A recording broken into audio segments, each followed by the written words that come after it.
வணக்கம் சாப்பாட்டு பிரியர்களே, இது நம்ம பழைய சோறு பச்சை மிளகா தாங்க. இன்னைக்கு செட்டிநாடு மட்டன் கிரேவி, அதுவும் ஹோட்டல் ஸ்டைலில் எப்படி செய்யறதுன்னு தான் பார்க்க போகிறோம். இந்த மட்டன் கிரேவி வந்து சாதத்தோடு மட்டும் இல்லாமல் இட்லி தோசையோடு சாப்பிட்றதுக்கும் நல்லா இருக்கும். சப்பாத்தி, பரோட்டா, நான் இதோட சாப்பிட்றதுக்கும் டேஸ்ட்டு செம்மையாக இருக்கும். இப்போ இந்த கிரேவி எப்படி செய்கிறதுன்னு பார்க்குறதுக்கு முன்னாடி நம்ம சேனல் பழைய சோறு பச்சை மிளகாவை இப்போ தான் நீங்கள் ஃபஸ்ட் டைம் பார்க்குறீங்கன்னா ப்ளீஸ் மறக்காமல் சேனலை சப்ஸ்கிரைப் பண்ணிவிட்டு உங்களோட சப்போர்ட்டை தொடர்ந்து தெரியப்படுத்துங்க. இப்போ மட்டன் கிரேவி எப்படி செய்கிறதுன்னு பார்க்கலாம். இப்போ மட்டன் கிரேவி பண்ணுறதுக்கு ஒரு குக்கரில் 2 டேபிள் ஸ்பூன் போல் எண்ணெய் சேர்த்துக்கலாம். இப்போ இதில் 1/2 கிலோ போல் மட்டனை வந்து நல்லா க்ளீன் பண்ணி எடுத்து வச்சுருக்கேன். இப்போ மட்டன் சேர்த்த பிறகு இதில் 1 டேபிள் ஸ்பூன் போல் தனி மிளகாத்தூள், 1 டீஸ்பூன் மஞ்சத்தூள், இப்போ இந்த மட்டனுக்கு தேவையான அளவு உப்பு சேர்த்துக்கலாம். இது கூடயே வந்து 2 டேபிள் ஸ்பூன் போல் இஞ்சி பூண்டு பேஸ்ட் வந்து சேர்த்துக்கிறேன். சேர்த்துட்டு இப்போ இந்த மட்டனை வந்து ஒரு 5 நிமிஷத்துக்கு நல்லா தண்ணி விட்டு வதங்கணும். அந்த அளவுக்கு நல்லா வதக்கி எடுத்துக்கலாம். மட்டன் வாங்கும் போதுலாம் எப்பயுமே வந்து எலும்போட சேர்த்த மட்டன் வாங்குங்க. அப்போ தான் கிரேவி குழம்புக்கெலாம் வந்து நல்லா டேஸ்ட் கொடுக்கும்.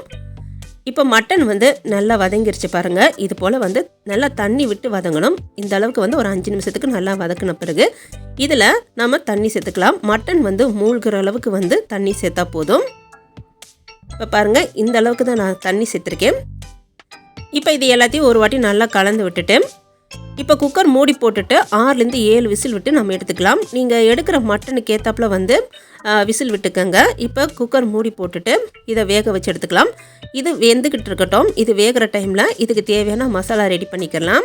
இப்போ ஒரு பேனில் வந்து 1 டேபிள் ஸ்பூன் போல் மல்லி சேர்த்துருக்கேன். இது கூடயே வந்து 3/4 டேபிள் ஸ்பூன் போல் மிளகு எடுத்துருக்கேன். உங்களுக்கு காரம் நல்லா பிடிக்கும்னா 1 டேபிள் ஸ்பூன் போல் மிளகு எடுத்துக்கோங்க.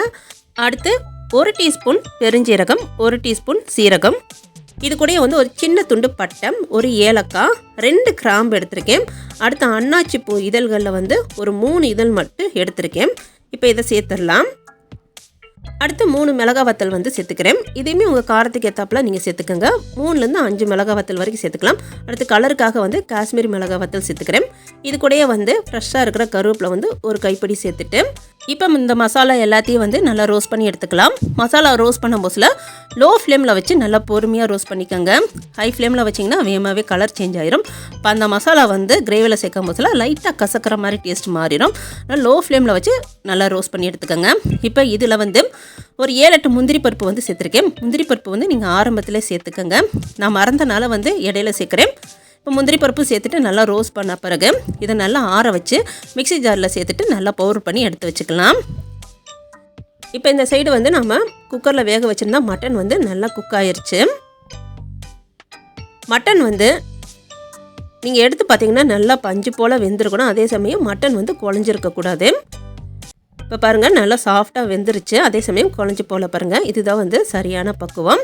இப்போ இது இருக்கட்டும். நாம் அடுத்து கிரேவி எப்படி ரெடி பண்ணுறதுன்னு சொல்லிட்டு பார்க்கலாம். இப்போ கிரேவி பண்ணுறதுக்கு ஒரு பேனில் 3 டேபிள் ஸ்பூன் போல் கடலெண்ணெய் சேர்த்துக்கிறேன். இப்போ எண்ணெய் சூடான பிறகு ஒரு பெரிய துண்டு பட்டை, 3 கிராம்பு, 3 ஏலக்காய், ஒரே ஒரு அன்னாச்சி பூ சேர்த்துட்டு இது எல்லாத்தையும் வந்து நல்லா ரோஸ்ட் பண்ணி எடுத்துக்கலாம். இப்போ நம்ம சேர்த்த இந்த பட்டை, கிராம்பு, ஏலக்காய், அன்னாச்சி பூ இதெல்லாம் நல்லா ரோஸ்ட் ஆன பிறகு இதில் நம்ம வெங்காயம் சேர்த்துக்கலாம். இந்த செட்டிநாடு கிரேவிக்கு வந்து சின்ன வெங்காயம் சேர்த்துக்கோங்க. அதுதான் நல்லா டேஸ்ட்டாக இருக்கும். 200 சின்ன வெங்காயம் எடுத்திருக்கேன். அதில் வந்து பாதி சின்ன வெங்காயத்தை வந்து 2 கட் பண்ணி போட்டிருக்கேன். மீதி வெங்காயத்தை வந்து முழுசாகவே சேர்த்துருக்கேன். இந்த மாதிரி நீங்கள் வந்து சேர்த்து செஞ்சு பாருங்கள். டேஸ்ட்டு வந்து செம்மையாக இருக்கும். இப்போ இந்த வெங்காயத்தை வந்து நம்ம கண்ணாடி பதத்துக்கு வந்து நல்லா வதக்கி எடுத்துக்கலாம். இந்த செட்டிநாடு மட்டன் கிரேவிக்கு வந்து ஒரு சிலர் வந்து பாதி சின்ன வெங்காயம் பாதி பெரிய வெங்காயம் சேர்ப்பாங்க. நீங்கள் வந்து முழுசாகவே வந்து சின்ன வெங்காயம் மட்டும் சேர்த்து செஞ்சு பாருங்கள். டேஸ்ட்டு வந்து அட்டகாசமாக இருக்கும். இப்போ பாருங்கள், வெங்காயம் வந்து வதங்கிருச்சு பாருங்கள். இந்த பதத்துக்கு வந்து வெங்காயம் வதங்கின பிறகு இதில் இஞ்சி பூண்டு பேஸ்ட்டு சேர்த்துக்கலாம். நான் 2 டேபிள் ஸ்பூன் போல் இஞ்சி பூண்டு பேஸ்ட்டு சேர்த்துக்கிறேன். இப்போ நம்ம ஏற்கனவே வந்து மட்டன் வேக போடும் போதுலேயே வந்து இஞ்சி பூண்டு பேஸ்ட்டு வந்து சேர்த்து தான் நம்ம வேக போட்டோம். இப்போ வதக்கும் போதுலேயே நம்ம கொஞ்சம் சேர்த்தா தான் நல்லா டேஸ்ட்டாக இருக்கும். இப்போ நம்ம சேர்த்த இந்த இஞ்சி பூண்டோட பச்சை வாசனை போகிற வரைக்கும் இதை நல்லா வதக்கிக்கலாம். இப்போ நம்ம சேர்த்த இஞ்சி பூண்டோட பச்சை வாசனை போயாச்சு. அடுத்து நம்ம இதில் வந்து தக்காளி சேர்த்துக்கலாம். தக்காளி வந்து ஒரே ஒரு தக்காளி வந்து கொஞ்சம் பெருசாக கட் பண்ணி தான் சேர்த்துருக்கேன். இதில் வந்து தக்காளி சேர்க்குறது வந்து நம்மளோட விருப்பம் தான். உங்களுக்கு விருப்பம்னா மட்டும் தக்காளி சேர்த்துக்கோங்க.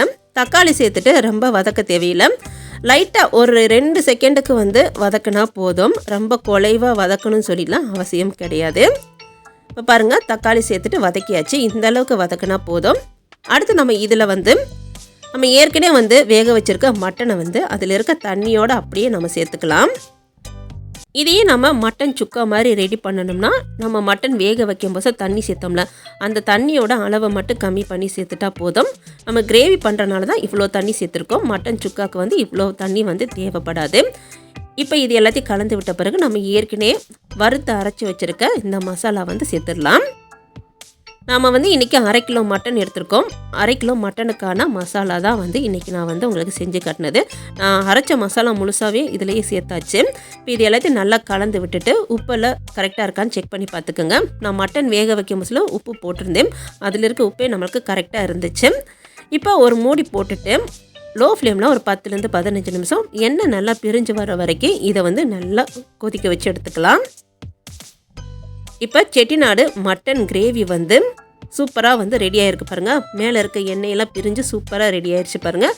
இதுக்கு மேலே கொஞ்சம் ஃப்ரெஷ்ஷாக இருக்கிற கருவேப்பிலை சேர்த்துடலாம்.